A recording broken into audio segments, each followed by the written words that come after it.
to another episode of my Manchester United Football Manager save. So we are now one season through after the last episode.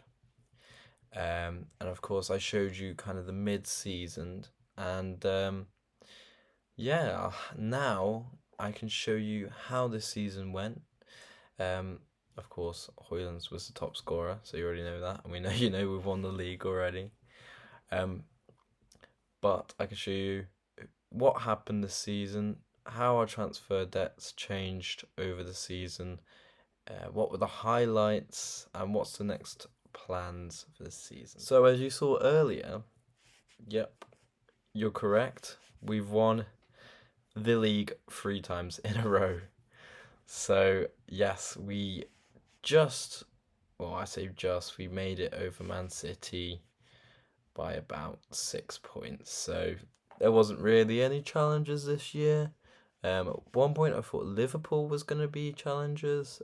If we go past positions, so of course we just stayed basically towards the finishing line, basically. And then if we put Man City in here, they had a the season was very, not the best for them. I think it was because of the new manager. Was it Carlo Ancelotti? Oh no, different manager. But Liverpool, of course, didn't have the best start to the season. Then, of course, were kind of showing us some competition, and yeah, topsy turvy for them, and ended up in a pretty poor season. If you looked in the bottom right hand corner as well, you would have seen one of my favourite results of the season. But yep, of course, the goal difference, as you can see, we've scored lots of goals this season, just like last season. And of course, we lost only 4 games, but Man City only lost 4 games as well. But of course, we won more. And when it comes to top scorer, Erling Haaland's won it again. Surprise, surprise. Even though Højlund was our top goal scorer, I'd have to say some of those were Champions League goals. He still came in pretty good form, as the next one down was on 15. So basically, this season, it was only just him and Højlund battling out. And sadly, it only came between 3 goals to win the Golden Boot, which is a shame because Højlund's really changed, as I will show you later. And of course, average rating, it's always good to have a player in here as well. Of course, Erling Haaland was always going to win it because of his 27 goals. But Joe Scally's been in here. Now, the thing is he's played less games than my starting right back. However, of course, he's had very good games when he's been on or started, so explains why he's second. Player of the matches, no, nothing there, which is surprising, and you'd be surprised, and this gives it away. I did not change my goalkeeper mid-season. Onana stayed in goal, and with 17 clean sheets, so I cannot complain. And we are, keeping the trend of staying in the stats, but maybe not for the best reasons, as Patrick Dorgu is 2 yellow cards shy away of the most yellow cards in the league. So yeah, this season, of course, as well, in reputation, we are still the best league in the whole world. And of course, as well, we're keeping up that tradition of 3 in a row. Now, what I'd like to see is us getting 4 in a row and beating what Man City weren't able to do. But we will have to see. That will be a next season's problem. Onto our squads page. So, of course, our starting squad from goalkeeper to striker as who started. I tell a lie as well. This squad is slightly different because of Højlund's injury, which also explains why he may have not been able to catch up with Haaland. So, if I start with who had the most goals this season. So, surprise, surprise, Højlund, 31 in 50. You could say 33 in 50 appearances, which is outstanding. The next one is Kobbie Mainoo.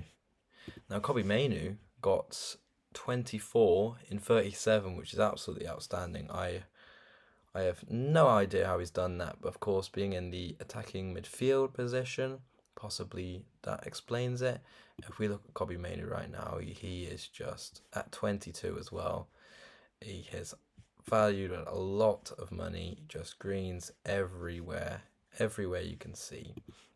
Of course, and it's a big improvement on the season before. Of course, the average ratings dropped, but that's because, oh no, I say that. He's played the exact same games as last season, so at least we're keeping a trend of that. Okay, and then our third top scorer was Marcus Rashford, and Marcus Rashford got 29 in 53 appearances. And it says here Anthony. I should really probably put the filters on, but Anthony, I think, was at Wolves, if I'm correct, who are in the Championship. He was our fourth top scorer, and he hopefully will be off. Ah, yes, because his contract is expiring. And then, of course, players from there. I say it drops off still in the double digits. So we've had a very good season when it comes to goals. Our top assister, Amad Diallo. Amad Diallo's really come out of his shell this season. Mazraoui as well, our right side, and Patrick Dorgu, which is what I love to see. Our two starting fullbacks, providing the assists, and they've really kind of become those wing backs that I've always wanted. If we look at Amad Diallo, he's really come out. The stats, maybe not as much as Kobe Mainoo, and his worth isn't as much as Kobe Mainoo, being a bit older as well. Tottenham always want my players. But yes, that explains it. And then our highest average rated player, let's look at Anthony, is Amad Diallo, which is totally deserved. Now, if I could give a player in our squad the player of the season, it'd have to be Amad Diallo. And why I say that? Well, I will explain in a minute. Okay, so looking at our schedule, we had very easy games to start off. Won 4 in a row, and of course then Everton, and then it got to Brentford and we drew, and then Newcastle and we lost, and I thought, oh no, here we go, we're not going to win the league this season, and then just perfect, it was just plain sailing until Man City won against us, at home actually. But yes, the league this season wasn't really a fight, it was quite a smooth sailing. However, we lost to Man City in the Community Shield, and this would be a trend because we lost to also to them in the FA Cup final at the end of the season. So a bit of kind of symmetry there. And you know what? I don't think we've won. We've been in 2 FA Cup finals the past 2 years. Oh, I tell a lie, actually. The past 3 years, and we haven't seemed to win it. So, yes, that's one of our biggest aims now, winning the FA Cup. Now, anyway, cup competitions, Carabao Cup as well. We looked to try and win it, and Carabao Cup fourth round beat Sunderland. Got to the Carabao quarter final, and Arsenal beat us 2-1. A bit of a shame, but I think I must have put on some of the seconds. Maybe it was most of the first team. Okay, and then the Champions League. We didn't have the best start, losing to Bayern Munich, but we really picked it up. I think we were top of the league, of the Champions League. Drew 2-2 to Arsenal. Then we got to, of course, we got to the last game of the league, I believe, or maybe it was the second to last game, and we beat Lech 7-0. Never seen Lech on the game, so that's pretty cool. I believe Kilskoy got. Oh no, Kilskoy didn't get any goals. Schwartu got 4, and Darcy Longdon, one of our academy graduates, got a goal as well. Anyway, moving on. Then we got through to the knockout rounds, obviously, which brings us to our most exciting game of the season, I would say. So, of course, they went 4-0 up in the first half, and I thought, nothing to lose. So Marcus Rashford scores in the 52nd minute. Højlund scores in the 70th minute. Rashford scores in the 73rd minute. Rashford scores in the 79th minute. And then when you thought it was lost, when you just thought we were going to draw, Marcus Rashford nets it in the last minute. And an Abed Diallo assist. I didn't even notice that. Absolutely perfect game. And of course, that was only the first leg as well. And it did not disappoint the second leg at home. We were 2-0 down again, as we do, sorry. And then we went 3-2 up. And of course, Zaire-Emery got the consolation. And Højlund nearly got us the winner in the minute after, but sadly not. And look, those stats as well. Nothing between any of us. Like, some really, really dominant stats from us there against a really good team in Paris Saint-Germain. Yeah, Mbappe, Zaire-Emery, Manuel Ugarte, I might explain it. But a really good show off between the two teams, and that was basically the final when you think about it. Anyway, then I thought this can't get any more exciting. No, it can. 3-0 down to Atletico Madrid, 4-3 up, and then a consolation. Kilscoin nearly got us our winner. So we took that now to Old Trafford, where we got a very, very jammy 1-0. But that's when Højlund went off injured, I believe, towards the end of the season. Okay, so then you think, oh, it can't get any harder. Aston Villa beat us at home. Old Trafford, 1-0, and I thought, okay, well, it was good knowing you Champions League. Nope, we went to Villa Park, and we won 2-0. Just about as well. Jadon Sancho and Højlund in the last minute, and of course these last minute goals are great. Anyway, so after the bitter defeat against our rivals in the FA Cup final, the Champions League final against Barcelona, Kobbie Mainoo scores in the first 10 minutes. Guirassy scores a double in 9 minutes between the two times. So we were 2-1 down. And then opening of the second half, Højlund scores. And then 75th minute, our player of the season, Amad Diallo scores. You couldn't write it. Absolute romance that game was. And of course, we beat Barcelona 3-2 to finally lift the Champions League in Man United's history. So I believe that means that we have 4 Champions League trophies now, or 3. I think it might be 3, sorry for my mistake. So yeah, very good finish to the season. And as you can see on our tactics as well, we kept with the same tactics. Højlund normally goes there. But apart from that, this is the starting squad. And I don't think I could change it. I don't think I could make any improvements. I'll say that now, and I'll change the entire team over the summer. But what we'll see is outtakes, people wanting to leave. Maybe Mason Mount wants to leave. Possibly Amad to Tottenham. We'll never know. If he wants to go, I don't think he would want to. But anyway, and Dorgu really stepped up this season from Luke Shaw, who's going on a free to Atletico Madrid, but really stepped up, 10 assists, and I couldn't be happier with Dorgu. And regarding our academy graduates, if we go down here, David Lois didn't really get any games. I think he was in the cup games mostly. If we go to Darcy Longdon, as you can remember from earlier, he did score a goal in the Champions League. 1 goal there. So against Lech, which was a great goal for him. Is there anyone else? I think it was just Longdon and Lois.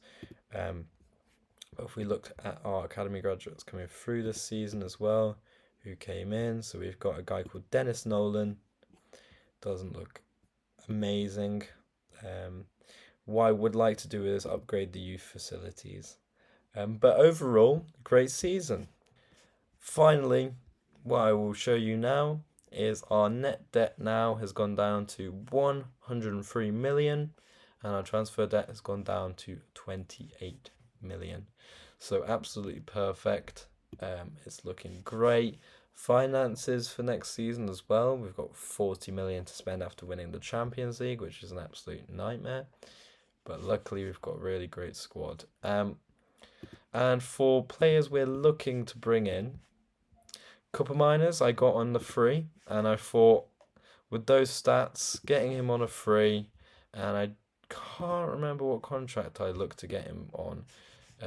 But I don't believe it was I think it was very preferential. Sorry, wasn't very important. So he was maybe going to be a squad player in his prime, which is perfect as well. Because if Mount wants to leave, then he could possibly play the Mount role.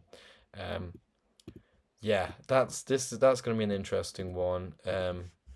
Yeah, he's got acceleration, strength, maybe not as good as Mount. Um, Acceleration 13, strength. Then again, it doesn't matter, I guess. But yeah, Mason Mount's had a standout season as well. He's been incredible. Not as good as last season, but yeah, he's played really well. So yeah, that's our ingoings. If we look on our shortlist as well, if would we want any players, possibly if we're looking at a left back. If we're looking at a left back to replace Luke Shaw, there is no one. That's because I am on here. So choices are pretty low. Aiden Heaven I could pick up. Sam Curtis, Bitshabayu. I don't know though. I think it might be a problem. Maybe we'd have to fill. We'll have to bring in our earlier signing in our Gelarius, who I didn't think I'd ever use, but he could be a backup left back for Dorgu, and he had a pretty good season at Watford as well. So maybe I'd give him a try. His stats don't look awful, but then again, for Premier League champions, I don't necessarily think we can use him. But now, Super Cup, I'll have to show you how we do on that. And of course, the Club World Cup, I believe, is next season or next year. So yes, perfect. Or it could be in 2030. We'll have to have a look. But now my main goal is to clear the debt, put at least 5 academy graduates into the squad, maybe 2 in the starting lineup by 2030. So possibly Darcy Longdon. Have to come through the youth recruitment. That's my next challenge because I don't want to give up on the save because it's been absolutely perfect. Perfect. Anyway, thank you so much for watching the video. Please like and subscribe and comment down anything down below you would like to add to my save, what maybe you want me to do, or possibly any future saves you'd like me to do in the future. But this has really been a great save so far. And I know we're about 5 seasons in, 6 seasons in, but I want to keep it going to a good mark, maybe in the 2030s, maybe even further. But I'm really enjoying this squad, and yes, I will post another video for next season, maybe even earlier, maybe mid-season like last video. But thank you so much for watching. Bye.